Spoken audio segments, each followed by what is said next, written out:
Hello, friend, and welcome to this episode of the Sex Upgraded podcast. My name is Taylor, and I'll be your host here today.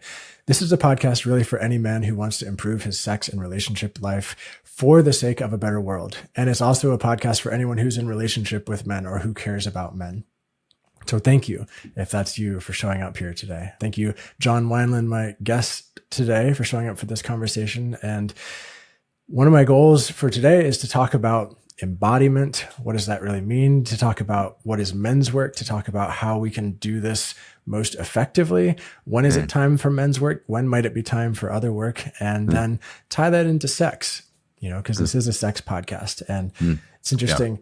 Lots of people, when they come to me to work on things around sex, generally most people know how to put their penis inside somebody, so it's all the other stuff that's really rich and full of life that I'm excited to get into. And then maybe we'll talk about some penis techniques too.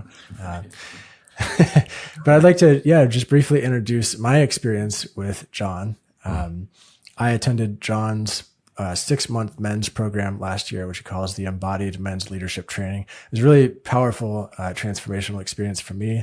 I've been in tune with the work John has been putting out for a handful of years now. And it's my understanding that Data was one of your teachers. And I kind of think of you as a more maybe modernized or nuanced version of him with your own twist and your own flavor. And you do a lot of stuff around men's work and sex and relationship. And so I'll just leave it at that for my own introduction. And I'd love for you to say, who are you and why are you here on this podcast? Yeah. Well, thank you. Thanks, Taylor. I'm glad to be here. I mean, it's always tricky for me to describe what I do. It's still one of those industries that we didn't even know would exist, 20 years ago. But I teach embodiment. I teach men's work, my version of men's work. There's many versions of men's work, but mine is very specific to my experience. And I teach sacred intimacy. I have a year-long teacher training program that takes people deep into the teaching and practices of embodiment, sexual polarity, sacred intimacy, all kinds of other sort of yummy things that we do. And then the men's program, as you know, is a 6-month leadership training that really centers around embodied leadership. And so that's something that I teach a lot. I work with corporations teaching embodied leadership. I work with couples and individuals, teaching the same. So, I'm a busy boy. I'm writing my second book. I wrote a book called From the Core, which is specifically on men's work. And then the second book is The Art of Sacred Intimacy, which is going to be on couples practice. So, keeping myself active. Nice. Yeah. I've had a handful of close friends come to your couples practices and have really awesome experiences. So right on. Perhaps I love my job. I really do. Yeah. It's a good job and a niche that who knew, Who knew? That's exactly true. Who knew? Yeah. So let's just dive right in because, embodiment is a buzzword and men's work is kind of a buzzword these days too. So in the context of all this, I'm wondering if you could just say, what does embodiment mean to you? Yeah. Well, the way I define embodiment is to actually take our awareness, right? We have awareness. We're aware we're having this conversation. We're aware we're alive. We're aware, we're aware of a lot of things. Most people, especially men, tend to spend most of their time aware of their thoughts. So their awareness is in their head, which is of course part of the body. But when you hear this common thing of he's in his head or they're in their head, really what that means is their awareness is on their thoughts, right? And so embodiment is the practice of taking that awareness and then placing it deeper into the body. So for example, in that space below the navel or in the space, in the heart or in that's, any place in your lower legs and your thighs. So really training yourself to bring your awareness and then also your breath and your, let's call it life force, into those spots. So as we learn to be more conscious and aware of where in our bodies we're living, we can start to make changes that actually have a very deep impact on our nervous system, our autonomic nervous system, and the autonomic nervous systems of other people. So for example, when a man takes his time to breathe and drop into his lower body and sort of slow his nervous system down, it actually has an impact on his partner, on his children, on the people around him. It just really allows for everybody else's nervous system to kind of drop in, right? So embodiment is I think first and foremost a practice of awareness, but it's also a practice of actively turning on your body. And turning on could mean activating it, could mean down-regulating it, could be being sort of master of your own body and the energy of your body. There's another aspect, which I think you experienced in EMLT, which is, we can take these ethereal concepts like fierce love or king, for example, or magic, and we can learn to bring those through the body so that they're actually felt in our own bodies, and then other people feel those traits through us. So if you were working with a partner, I would lead you in an exercise taking you into your body and activating love and fierceness, right? This combination of lover and warrior. And you would get the experience of actually feeling those things in your body, and every cell of your body, if you stayed there long enough, would literally be sort of buzzing with this fierce love, right? Yeah. And maybe you had that experience. And that is also another form of embodiment. So any trait, any concept, we can actually make real through the body. So for women, when I've taught women, because the feminine is all aspects of nature, we'll have them embody falling snow or volcano or, jungle cat. And they literally get to practice feeling what those aspects of themselves feel like through the body. And there's one final piece. And this is really a nod back to the shamanic and animism practices that, have been part of our history from 100,000 years plus. And that is, we can shapeshift. We can actually train ourselves to shapeshift into different aspects. So for example, just to this on sex, right? So confident lover or dark lover, let's say, right? So the aspect of like really feeling what dark lover is in your body and actually willing your body to take the shape of it is something that shamans have been doing for, millennia. And, medicine men, medicine women have been doing this for a long time, shape-shifting into aspects of nature or animals or plants, right? And gaining this information. Well, as humans, we can learn to shape-shift in very specific ways that make us more potent. So embodiment actually has a lot going on, and it's one of those ongoing journeys. It's, David used to call it, my teacher would call it a yoga, right? I consider it more of an art form, of, that includes all kinds of things from yogic practice to meditative practice to, artistic practice, all of it, right? So that's how I like to work with embodiment. Yeah. Beautiful. Yeah. Multifaceted, rich, covers so many different areas of life. And I can 100% see. Almost infinite what we could do once we learn it. Yeah. Yeah. And of course, like this relates to sexual experiences and when you're at work and when you're with your kids. And so to take I want to go this direction for right now, which is, let's say that like you've worked with a lot of men at this point. And so let's talk to somebody who's not quite a beginner. They've done some practices. Where do you see on this journey from head to the rest of the body? Have you seen any common sticking points or areas that most men don't expect, places they get caught that prevent them from dropping down? Well, the greatest one is just lack of practice, right? For some reason, and men tend to, be driven by ROI, which is understandable, right? Yeah. Like, what am I going to get out of this? And what they don't understand is what you get out of being a more deeply embodied man is that people trust you more. People want to be around you more.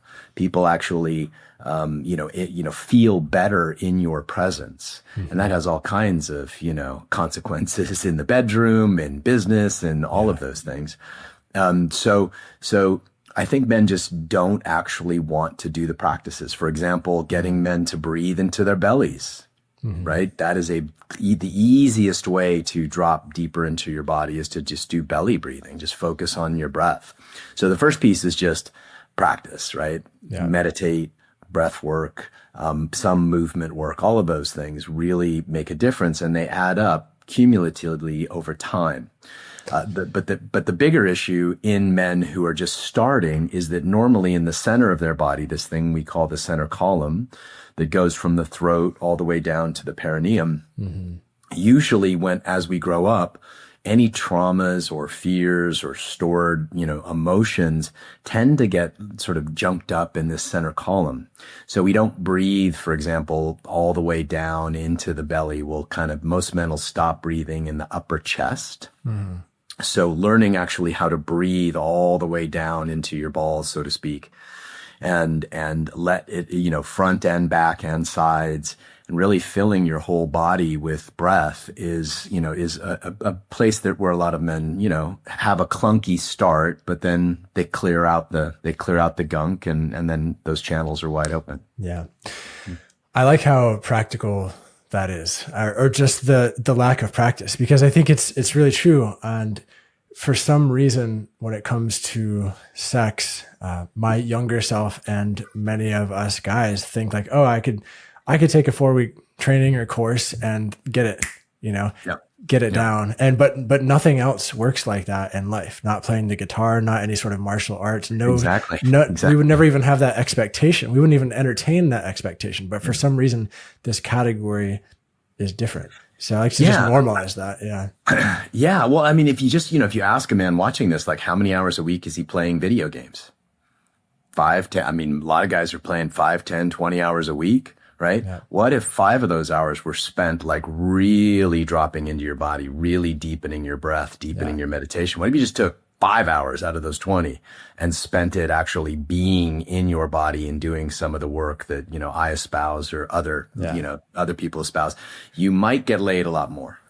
Pro tip there, guys. You're right. So how often, let's say you're walking around just in your daily life, you're not doing a podcast, you're not doing a workshop. Like how often are you breathing into your pelvic floor, expanding your sides? Like, all day long. Yeah. All day long. Like all day long. And it started just doing morning practice, and then it went morning and evening practice.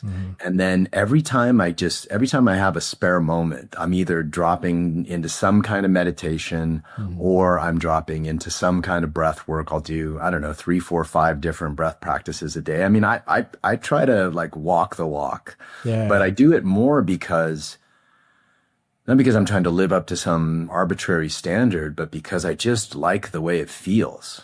I like how I feel. And it's very easy. I run a business and I have a lot of people that rely on me, and, and I'm busy. So if I don't do that, it's very easy for me to get dropped into the patterns of getting shit done and, putting my head down and just like knocking down targets. And that's all fine. And I can do that. But then when I come out of that, I want to reconnect to the deeper aspect of me. I want to connect to the earth. I want to connect to the infinite. And so I'd say I probably meditate 3 or 4 hours a day. All right. Yeah. Cool. Or practice breath or something like that. Walking. Yeah. I would add walking to that. So maybe half an hour of that's walking meditation, but yeah. Yeah. So for the guys listening who are like, fuck that. Like, I don't want to do that. I didn't start there. Yeah. I didn't start there, but I have to teach this stuff. Of course. Yeah. So just paint me a little bit more of a picture though. Do you also do things recreationally besides that? Or is that your recreation? Do you ride bikes? It's sort of look, I'm at a point in my life where I've set my life up so that my mornings are all free. So if I get up, like this morning, I got up around 6, just kind of, it takes me a moment to get going, had some coffee, and then I took an hour-long walking. I did an hour-long walking meditation. And then I came back and I did about 30 minutes of yoga and about 20 minute just sort of seated, very still meditation. And then I as I start to get into my day, I will take breaks, and do, even before I got on here, I was sitting here doing some vagus nerve relaxations before we got on. Yeah. And then in the evening, I'll do about an hour of sort of specific chanting and meditation that I have. So yeah, I mean, I try to get as much in as I can. And again, it's more because I need it. Once you hit a certain level of sort of embodied comfort, like you're just comfortable in your own skin, you're comfortable in the moment, you're comfortable. Deviating from that becomes somewhat excruciating, you know? So I you could say maybe I'm addicted to it, but I'm okay with that. Yeah. But the outcome of that addiction is impacting others positively. So I would like to think so. Yes. Yeah. So then I do want to, of course, get into the sex stuff and all that. But what's really interesting for me too is to understand your deeper why. Like, yes, it feels good. And is it also like, if you were to say that you have a mission or something that's really important to you right now that you're working on in the world, what would you say that is? Love. Yeah. I mean, it's really, for me, it's that simple. I mean, I didn't know this, I didn't actually plan it this way. I didn't really think about it this way. But as I've gotten older and gone through, more and more years of teaching, I realized that it's just really about like making people more available for love, more available to give it, more available to receive it, more available to tap into the flow of it. That's always there, right? Love is one of these sort of universal forces that's always there. Yeah. And so I just really get off on watching people's capacity to love expand, sometimes exponentially, and just really watching people become different humans, between the beginning of a workshop and the end of a workshop. I mean, what you guys feel like, when you got to Panamint on day 1 and how you felt leaving on day 5 were just totally different experiences. And that's because I try to create a field of love that you guys can then work with each other on. And it's, like I said at the beginning, it's the best job in the world. Yeah. So to speak about that transformational process a little bit, at Panamint, which is in the desert, by the way, what we're talking about, we're in the desert. Valley, yeah. It's really hot in the day, really cold at night, kind of intensive, but I'm there with a lot of other guys. Like there's a whole group of other guys. So when you said earlier that, guys just don't want to breathe into their bellies, like a lot of guys don't, but then you have programs where men are coming and like paying you to breathe into their bellies. So like there must be something going on there. Men want to deepen. Men want to deepen, right? Yeah. So I'm sure the men who watch this podcast, they're here because they want to deepen. Yeah. And I think men want to be, I don't think they'd say it this way, but they want to be more embodied. They want to be more grounded. They want to be safer harbors for the people. They want to be healing transmissions, for the world around them. So men want to do good. Men want to love their partners well. Yeah. And what I'm really, sorry, go ahead. Well, I was just going to say what I do is I put them into a container where force is a strong word, but I really hold them in the space of practice that, kind of if you went to a yoga retreat, right? You're kind of being held into a space of practice that stretches you and challenges you. And then you start to realize like, wow, that actually feels really good. And I'm actually able to go deeper with people in front of me. And by the time you're done, you're like, okay, that makes sense. And then many men, actually usually the way it works out is about a third of the men will continue practices afterwards, pretty, consistently. A third will do it inconsistently, and a third will just forget and go back to the way they were before. That's what I've noticed over the years. Yeah. So when you were just naming some things about what men care about and what they want, yes, they want to love their partner. They want to have positive, influence in the world. Like one of the words you didn't say, but what I'm hearing underneath and what I see is that men really want to have an impact, like a substantial impact, like to positively add to life, whether that is their family or their partner. I think it's a deep underlying need that drives a lot of behavior for growth, for growth, for doing this kind of work. And then to come back to what you were just saying, when you said, oh, the men are looking across from each other, seeing this other man in the eyes and doing this thing. We did a lot of that with a lot of different practices. Yes, and would you say that, how to phrase this question? What I'm curious about is men who are trying to do some of this, what we'll call men's work on their own, in their room with their journal or doing practices, versus the different experience of men coming to a container to be in it with other men. Not that, like, I don't want to say doing this stuff on your own is bad and you shouldn't do that by any means. Like, it's great, but what's the benefit of doing this in a group, or what does a group add?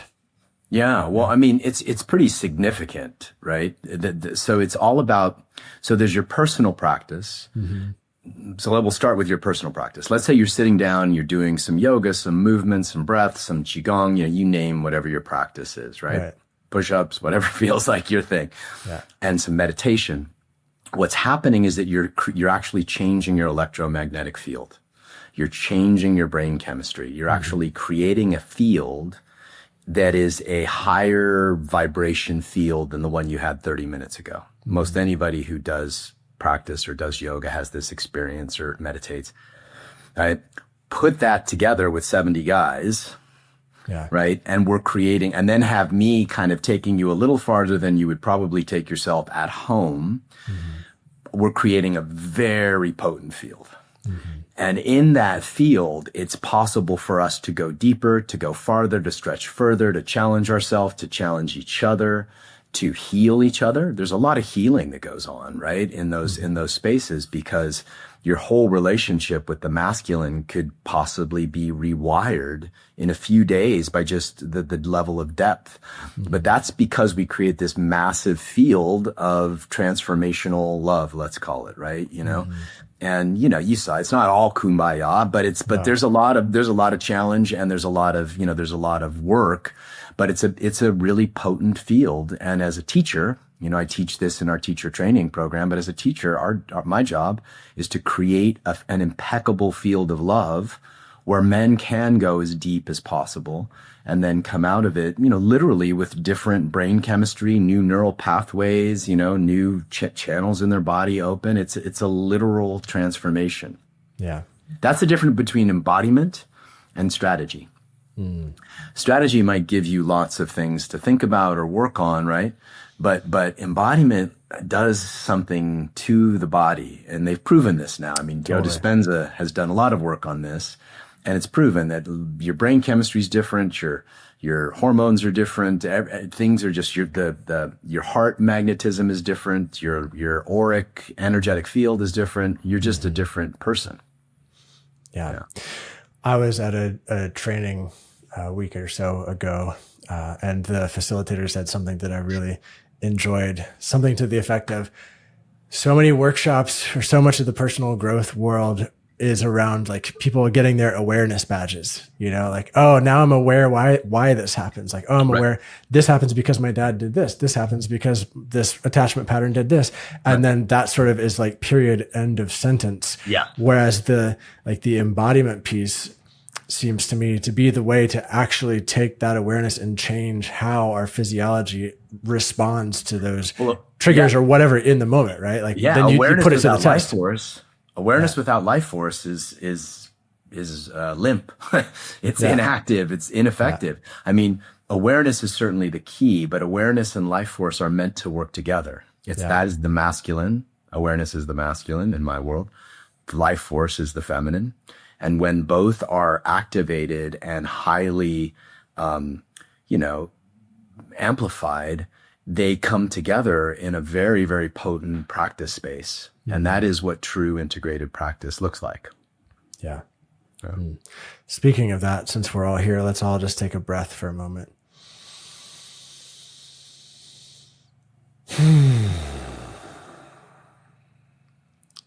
Yeah.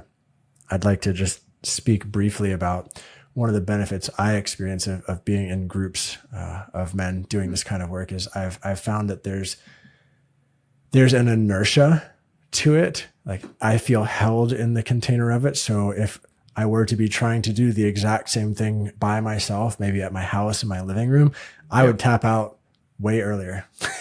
Or I might just like not even do it. I might just, I'll just play with my dog, because why not, but in that group where there's 50 men or 20 men or whatever the size of the group, wherever you are, that there is this inertia that holds me to the fire, so to speak. And there's also a desire to like show up more for these guys, and we kind of like lift each other up in the moment. And that's been a really beautiful part for me. I also remember some of the first few times where I was actually be able to be held by men in a way that was supportive. Yeah. Like what a mind blowing concept, but to be able to experience that in person was game changing for me too.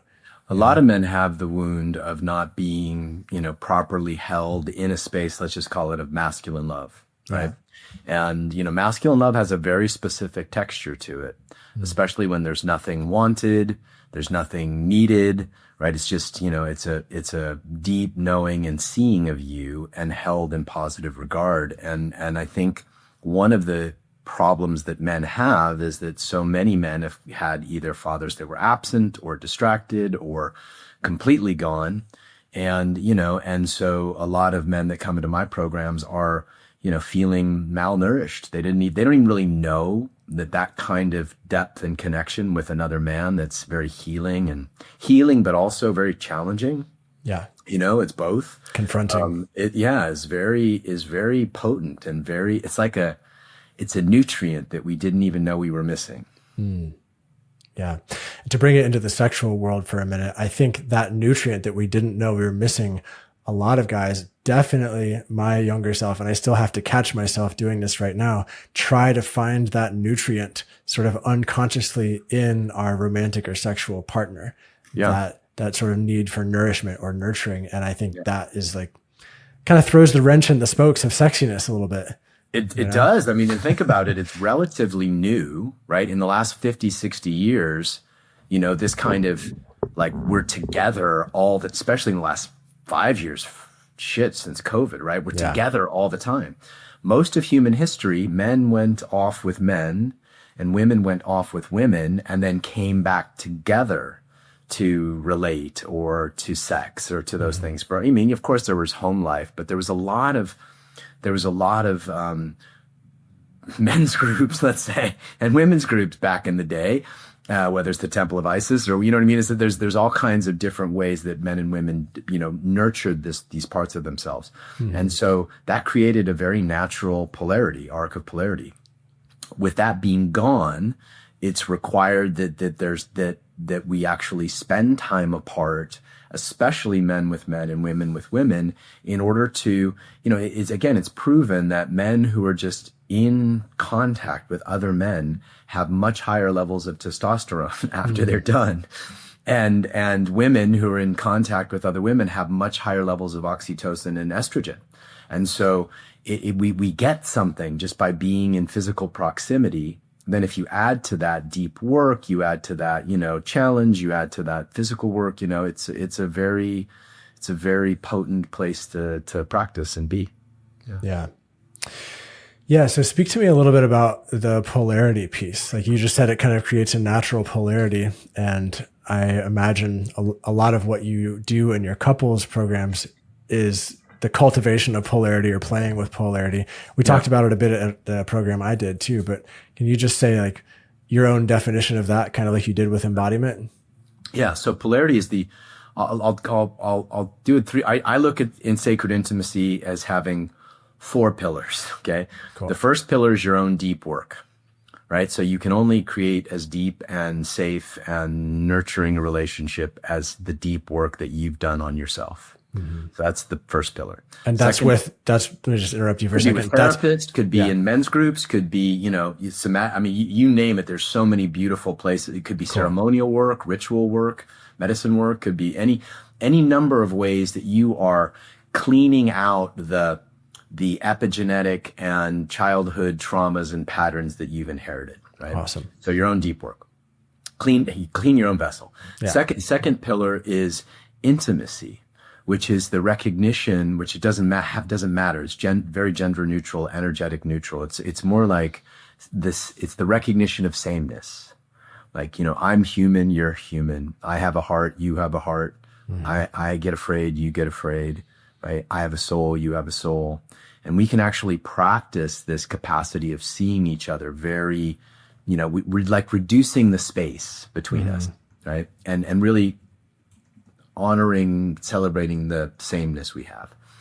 The third pillar is called the devotion to love. And that is a commitment to be devotional to love itself over our own childhood patterning, being right, protecting ourselves, deflecting, interrupting, deflecting, all the things that we do in fights, right?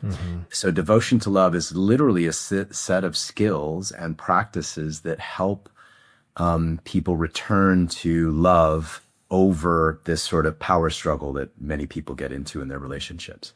And then the fourth pillar is sexual polarity.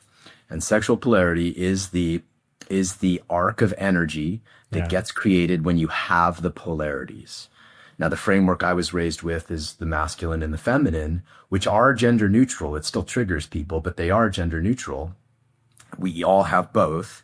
And so as I turn up my masculine, let's think of this two magnets, right? As I turn up the power of my magnet by dropping deeper into my body, by slowing myself down, by connecting to consciousness, all these things.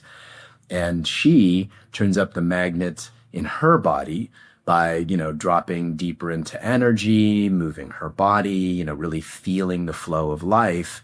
Now we have two supercharged magnets. And you can imagine that the energetic arc between those magnets is amplified. And that's what happens in workshops. That's what happens in practice. And, it can happen between two men. It can happen between two women. It can happen between, it can happen just, with one person in an environment. Like you can practice these things anywhere, but they really pay dividends in the bedroom. Yeah. I remember a workshop I went to years ago. I sort of learned or felt the difference between there's sexual polarity, sexual charge, and then there's almost another category of interest polarity or interest charge. So for example, if I'm doing a business collaboration with somebody and there's a good back and forth and there's a good dance that's going on, there's there's polarity in the world. There's charge in the world too. Yeah. So I like to see it in a few different places. Well, there's always polarity. I mean, it's a universal concept, right? It's a, so there's always polarity. We live on a polarity planet. We live in a polarity universe. Totally. The universe is made up of energy and emptiness. Yeah. Drill down to the smallest particle and it's basically energy and nothingness. And, that's the way we're made. I'd like to take a moment during this episode to let you know that this podcast is made possible without sponsors or advertisements because of all the men who go through my Orgasmic Mastery course and through my in-person retreats.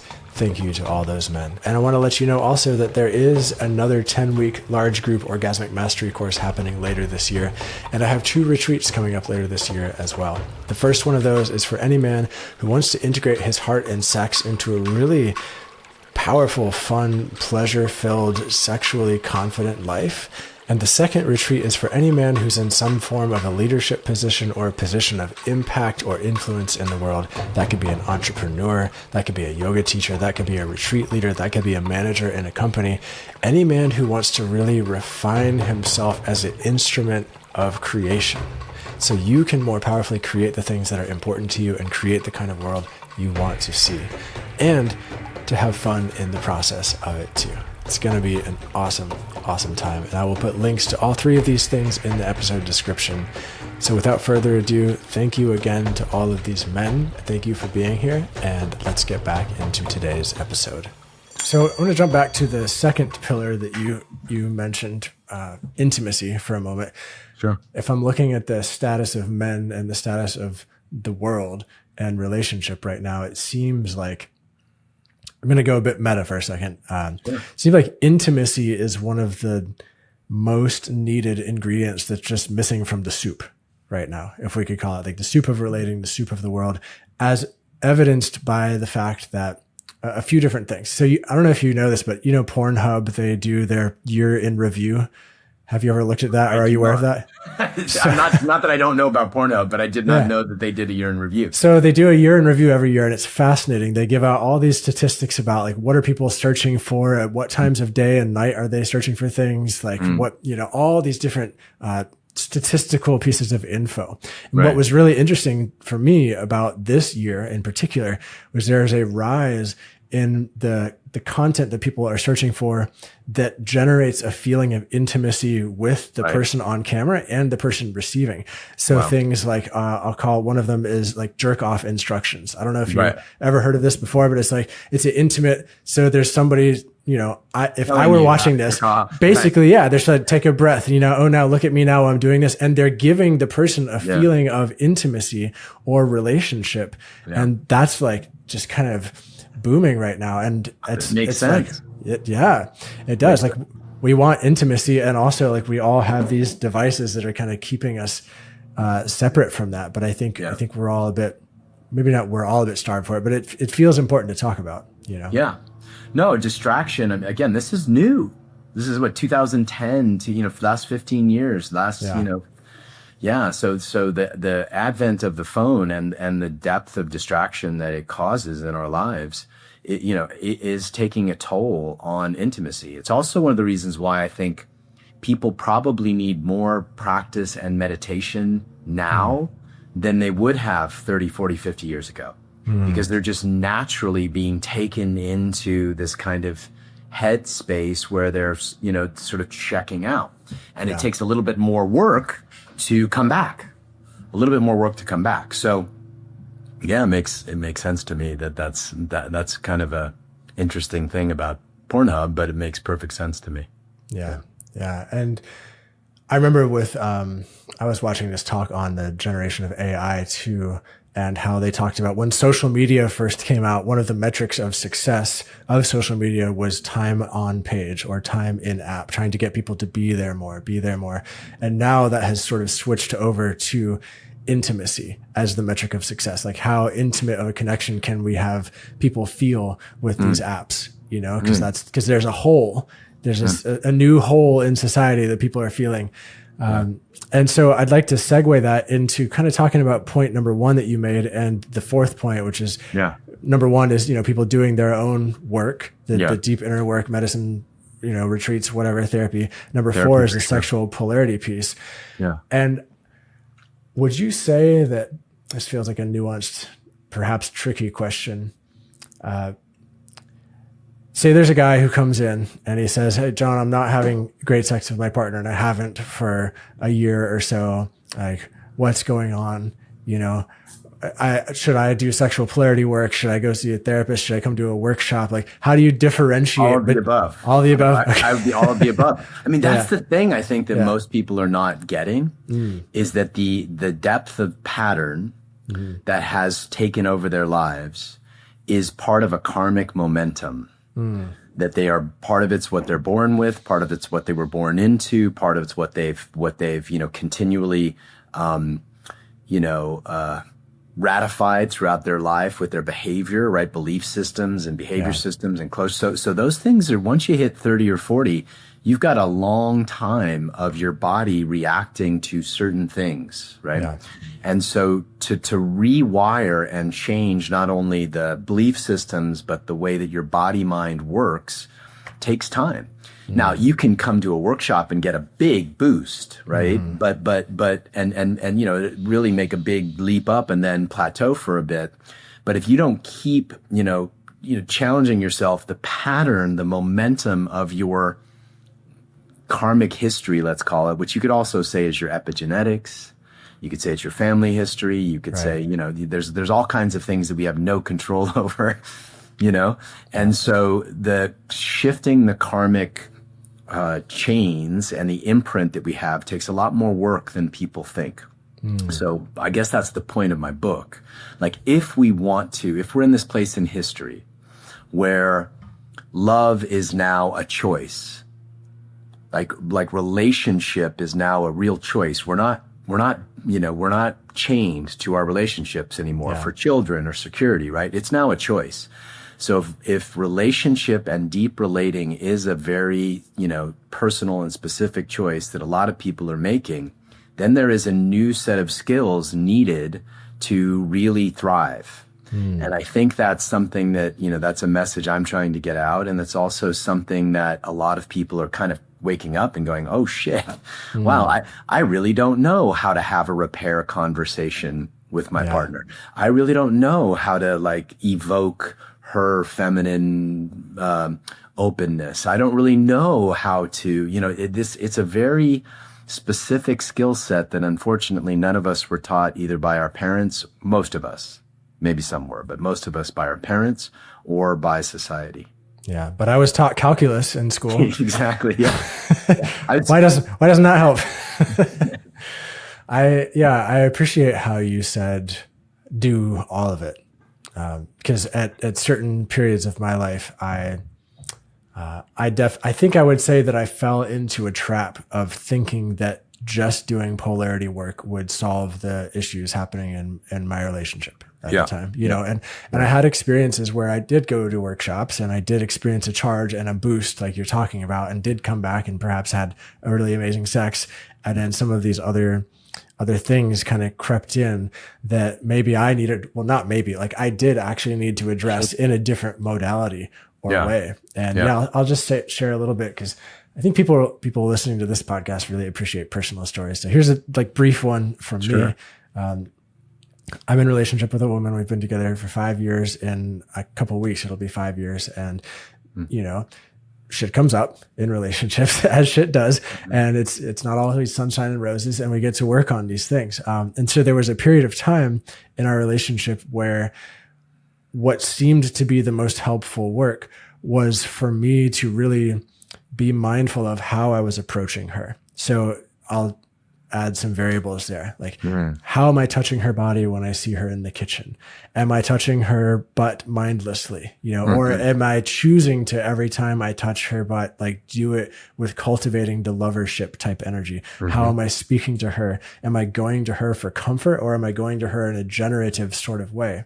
And for a period of time in our relationship, that was really impactful.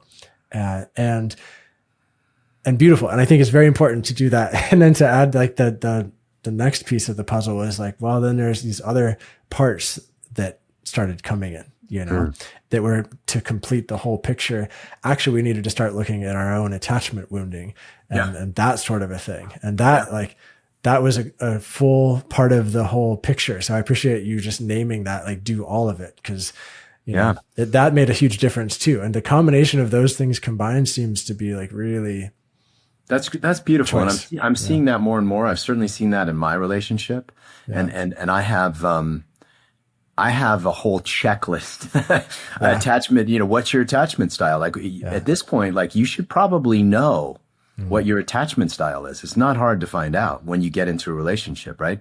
You should probably know what what your mother wound is, right? You should probably know what your father wound is. It's not hard to find out, just pull the thread on the thing that annoys you most about your masculine partner. And there's your father wound. There's a very, easy and I would call responsible way for us to just know what's in our bag. Here's the bag I'm bringing to this, my love. Yes, I could dance for you like the goddess, and, I can run energy through my body, and we could create sexual polarity, but this bag is going to be a weight against all of that. So what I was seeing, and I was guilty of this too, was just becoming so good at creating polarity, creating magic, creating art, all of these things that I've become masterful at for 20 years of studying them. But that area of the childhood wound, it's like a Leviathan, right? It just comes up from the depths and pulls you down. And so unless that gets addressed, either it'll get stuffed, which will, and avoided, which will sort of dampen the potency of the relationship, or it comes up and takes over. And then you have people, really hurting each other. So the first pillar I added actually earlier this year, after I also realized I had a relationship end, and I realized that this was the reason. It wasn't that we didn't love each other. It wasn't that we couldn't create massive amounts of polarity. It wasn't that, it was that our childhood patterning got in the way. And unless that gets addressed, it's just, it's going to be very hard to have a long lasting or fulfilling and healthy relationship. Yeah. Yeah. Let's just all take a breath to let that in for a moment.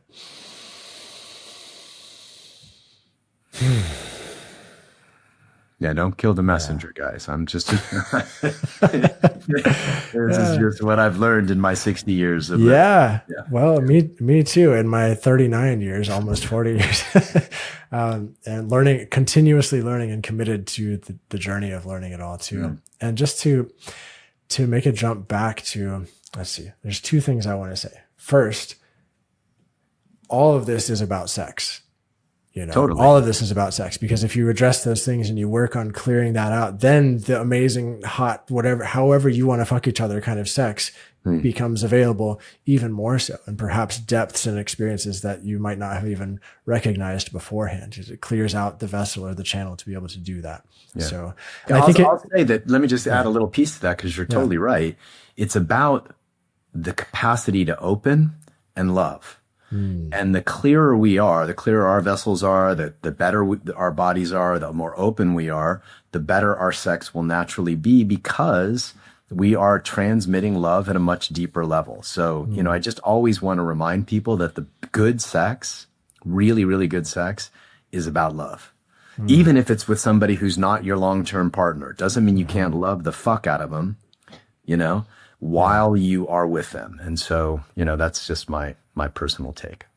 Yeah. I mean, I 100% resonate with that too. And I share similar things with the guys that I work with. Like, even if you're in a one night stand, like, there are ways to bring your heart into the scenario to create a magic there that really is amazing. And if you want to get into what some people call the higher sort of tantric orgasmic states of lovemaking, I've found that the only way I can reliably do that is if my heart is part of the experience. Of course. Which is like, at an earlier time in my life, was fucking terrifying.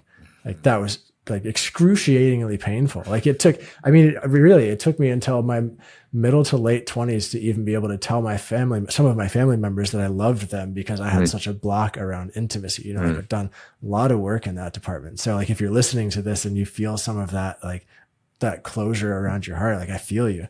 That shit's scary, and as men, we're programmed to not open. We're programmed to not to not feel, to not allow ourselves to be there. But there are ways to do that, and that are really powerful and supportive. And I think, to circle back around to an in-person workshop setting, that's one of the things that I appreciated about being in your workshop and other workshops is, I'll just speak, to yours without giving away like one of the exercises you guided us through. But I remember there were moments where I was being asked by you, just by the group in the moment, to really open my heart and be seen in the face of like me also experiencing something that was challenging for me to do that. It was an active, intentional challenge to prevent my heart from opening, but the work was to do it anyway, in contact with another guy, in contact and in support with another guy.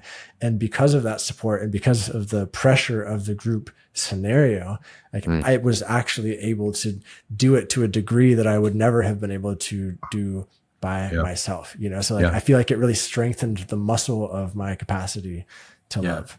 I mean, if you're in a gym, right, you'll probably, and you have somebody like, holding you to whatever your goal is, you're probably going to go a little farther, do a few more reps. I mean, so it really is the same with nervous system training. And as poetic as what you just shared sounds much better than what I'm about to say. It really is about strengthening your nervous system to hold the energy, right? And without a strong nervous system, all of that love energy, all of the fear from your childhood or whatever your past experiences were, all of that energy becomes overwhelming. And then we either short circuit or we close. We either clamp it down or we disperse it. And so training our nervous system is the foundational aspect of the work I do, the embodiment work, the sexual polarity work. And it's a crucial piece of being able to, basically hold the lives that we want to create. Yeah. That's beautiful. Like increasing the capacity to be with. increasing the capacity to be with. Well said. Yeah.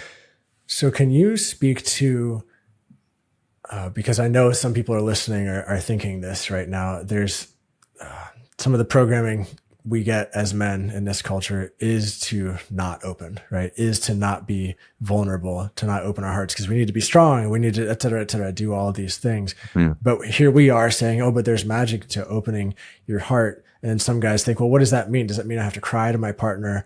And I'm wondering if you could speak to what could it look like to be a man with an open heart where you're not also sort of caving into your pit of emotionality. Yeah. You know what I mean?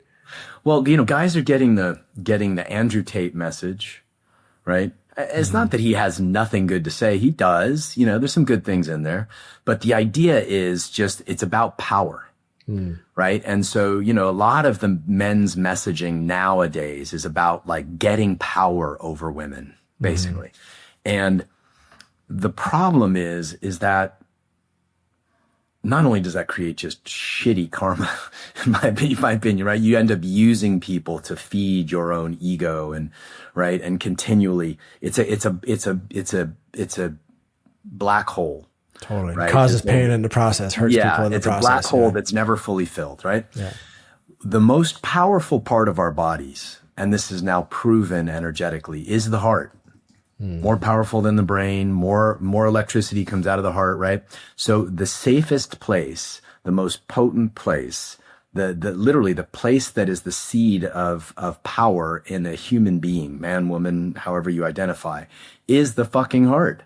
So if you are walking around with a closed heart, an unactivated heart, you are literally cutting yourself off from a very potent source of power. They can now measure it.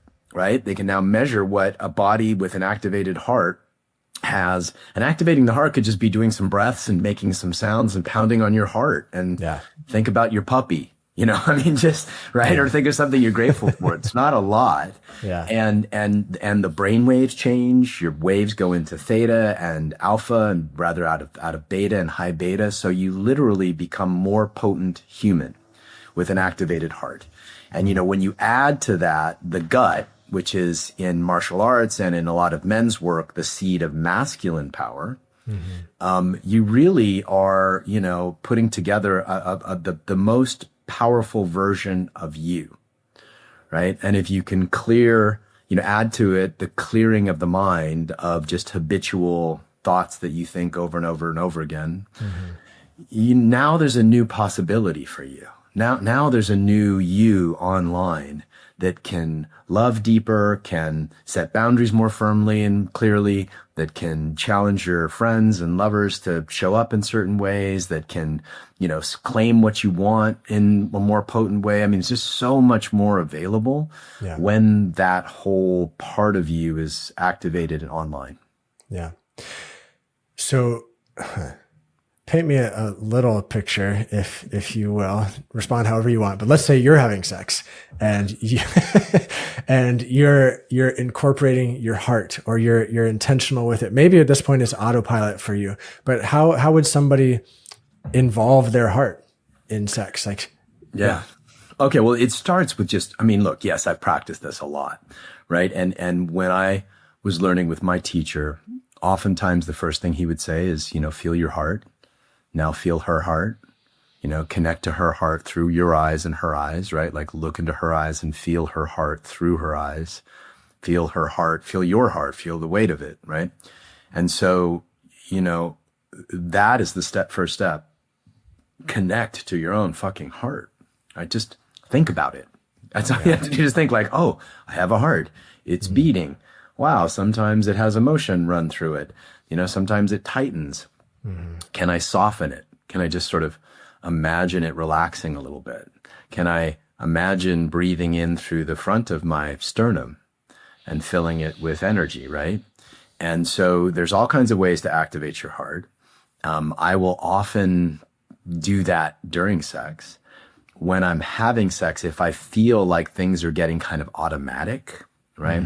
Almost always that's a sign that there's a heart disconnection. So I will slow down. I will feel my heart. I'll look into her eyes. I'll feel her heart. I'll really just allow hearts to connect. and then go off to the races again, right? And then so David used to call it coming back to bingo. It's the silliest thing. He would say coming back to bingo, right? But it's that idea of like of coming back as your home base is a deep heart connected space, and then let your freak flag fly.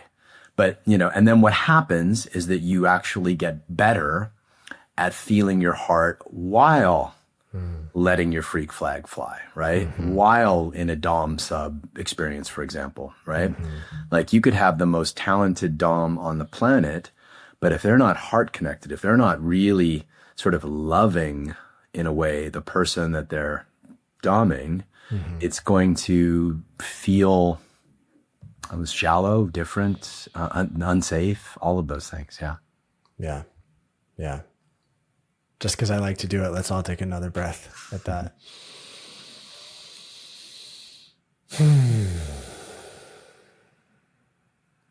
Yeah, I like that. So to perhaps take it one more step in that direction, like we're aware of our heart, we're aware of our lover's heart, we're breathing into it, we're even just thinking about it, oh, it's beating. We have that bingo moment or whatever other words you want to call it. I would use that now, but yeah. So then as a man, as somebody with a penis, like I'm penetrating my lover generally in sex, right? And there's more going on than just physical penetration, right? Yeah. So what I'm curious about is how is energetic penetration. And I'm not entirely sure how to phrase the question, but I'm wondering if you could just speak to that. Like there's like, how do we, like when we penetrate somebody with more than just our penis, and what is the value of that? What is the impact of that in connection with heart? Yeah, well, it's a more nuanced and complex concept. So I don't know if I'll do it justice here, but I'll give you the basic, right? Yeah, basic. So the deepest and most energetic part of our bodies is this center column I mentioned, right? From the perineum up to the throat. Some people think of it coming all the way up to the crown, right? But it's basically this part of our body where the vagus nerve goes through, where our esophagus goes down behind our heart, drops into our belly and our genitals, right? So it's a very, very potent part of the body. And if we're in a polarized experience, the feminine partner is opening that center column, sort of like a flower. Like think of it as a cosmic flower or a cosmic yoni. I always like to say, imagine that your genitals go all the way up to your throat, right? So it's not just your yoni opening. It's like the whole front of your body is opening, right? The masculine partner is then placing the energy of his center column, like a penis, right, into the center of her body. And you can literally feel this. I mean, for the yogis in the group, it's you're pressing your chakras into her chakras. You're pressing your energy centers into her energy centers. And so that is a way to work with it, right? Where the masculine yoga is to penetrate with energy like a energetic penis. And the feminine yoga is to open like a cosmic yoni, so to speak. And I know this sounds a little weird, but when you actually practice it and you feel it in your body, it's a very deep experience. And so that is a way for people to work with that. Yeah. I like how you spoke to that. I'm remembering times when, in sex with my partner, I will visualize or just imagine, we'll call it imagine, that I'm like fucking her. Yeah. Like up into her heart, up into this part of her body. And it changes the experience even for me. For me, I feel more connected. I feel like there's an opening there that is sort of hard to put words to, but it's like a deepening and a beautiful sexiness of connection that, just shifts things. Yeah. You're not just having sex with her physically, you're having sex with her energetically and hopefully emotionally and all of those things, which is a much deeper experience and a much more energetic experience. Remember what I told you about the heart.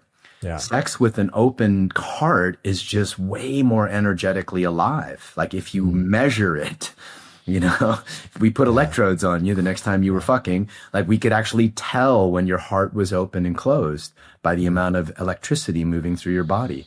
So, this is now science catching up to, the tantrics and the yogis and all of that. But it's very real. It's very real. Yeah. Awesome. Thank you. Yeah. Let me just take a little, I have on my screen here, if you ever see me looking over to the side, it's because I have a little notepad. Just want to make sure that I'm not leaving anything out because I'm noting the time. And yeah, I just want to also say thanks everybody who's here listening or watching this on YouTube. Like really appreciate you being here for this conversation. It's super rich. If you have any questions, please leave a comment on the YouTube video. That's the best place. And it looks like we actually covered,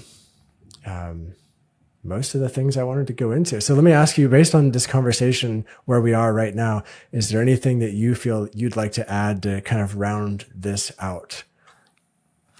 Well, I think if there's somebody out there listening who feels like there's more of them, they know there's more of them available for love and, for relationship and just to live life in a more vital, awakened, expansive way, then follow that, get into some of this work, either with me or you or somebody else, right? But just follow the urge to go deeper into the human experience, especially the experience of love and sex, or there's experience of creating intimacy, either man to man, woman to woman, however, with a romantic partner, follow it. And if you feel that you're at a part of your life where you're not quite sure what to do, that is so normal because nobody really taught us. Nobody really taught us. So, just, keep following that impulse. If there's more of you available, follow it, honor it. And, hopefully it'll, bring you to my doorstep or somebody like me. And those, the more of you can be a gift to the world. Yeah. Beautiful. Thanks. And thanks for acknowledging that. It is a vulnerable, but really potent place to be because there are 1,000 doors open in front of you. You just have to make the choice to do something about it. It's super, super cool. Yeah. And don't wait till you're desperate. Don't wait until the wheels are falling off. Yeah, for sure. Take action now. So, or next week, whatever. So you have a couple of programs that you do. It sounds like you have a teacher training program that's coming up later this year where you teach people how to do this. So it's the first year is really about like steeping in the deepest immersion of these practices that we're talking about. So this is a place where you get to redefine your relationship to the masculine and the feminine, where you get to really learn what it's like to turn on your body, where you really get to learn what it's like to, cultivate the nervous system strength for the sexual intimacy and all that. So the first year is always about practice, but there are people who stay for 3 or 4 years and get certified by me and by the community and by my co-teacher Kendra. And so, so it's a place where people come for deep practice because they want to be part of a deep practice community. We usually have 60 or 70 people from around the world. There's 4 intensives and, monthly calls, and it's a full meal, but it's a beautiful, deep immersion into this work. And I recommend it to anybody. Awesome. Yeah. And say there's somebody listening who's like, wow, that sounds awesome, but that's definitely a little bit much for where I am right now. Do you have other ways that people can work with you or check out what you're doing in the world? Yeah. I have an online program called or platform called the Embodied Relationship Experience. And that has, 40 or 50, workshops, excerpts from workshops and practices from workshops there. And so it's a repository of lots of different practices. We do monthly small group coaching calls with me. And then there's sort of led practices where you just push play and, you can do a couples practice together. Or you can do a masculine practice or a meditation or breath work. It's a really beautiful, inexpensive place to start. Awesome. Yeah. Great. And we'll have links to all those in the description of this episode. John, thank you so much for your time. Really interesting conversation. Got some practical stuff in here and also some things that hopefully will expand the minds and hearts and consciousness is however you want to say it. Whatever. Of people listening. So thank you for being here. Thank you, listener, viewer, and I hope you all have a beautiful rest of your day. And I look forward to seeing you next time. All right. Thank you, Taylor. Great to be here, man.